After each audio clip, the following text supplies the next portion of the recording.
Running, getting in and out of bed. We do those tasks so often, we don't really have to think about it, right? Our Casey Hollins joins us now with the story of one young woman who, when confronted with severe pain and increased immobility, faced the challenge head on. Casey, her challenges are pretty unique. They really are, because she suffers from a pretty rare disease, and in her case, a very aggressive one. Lauren Reed has an athlete's mentality, though, and she's not letting her disease stop her from living the life she wants.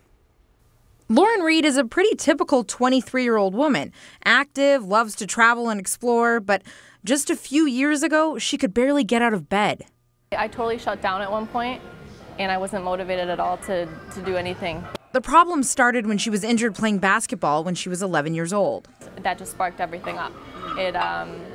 All my joints inflamed, and I knew there was like a bigger problem. After years of pain with little answers, Dr. Bernard Rubin diagnosed her with juvenile arthritis. She had developed pretty severe arthritis, and we needed to treat her aggressively. Anyone who is diagnosed, of course, they don't know what to do. Like they're going to get worse, but there's no way to reverse the effects. They can only make things better. They used pills and injections, and less than a year ago, Reed had not one, but 2 hip replacements. About 3 weeks in between, and I was back to work in 7 weeks. Reed's is a very rare case. It's unusual to have arthritis as a child. There's only a few 100,000 cases in the United States, so often it's missed. And surgery is scary, but it also brought Reed the relief she's been looking for almost half her life. It was terrible. I couldn't stand for long periods of time, couldn't play sports.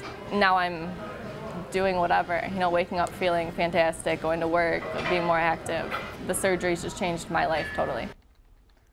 Really incredible to hear her story and hear what she's been through, and then see her on a treadmill. And she actually has a knee replacement scheduled in about 6 months from now as well. And all at such a young age. Young woman and brave. I mean, just to have that hit her life. Yeah. And it didn't stop her. No, and it took years to get the diagnosis and stuff. So her advice really to anybody who might be suffering the same thing was don't hesitate and don't be scared of the surgery, right? It changed her life. She said it. All right. Thank you, Casey.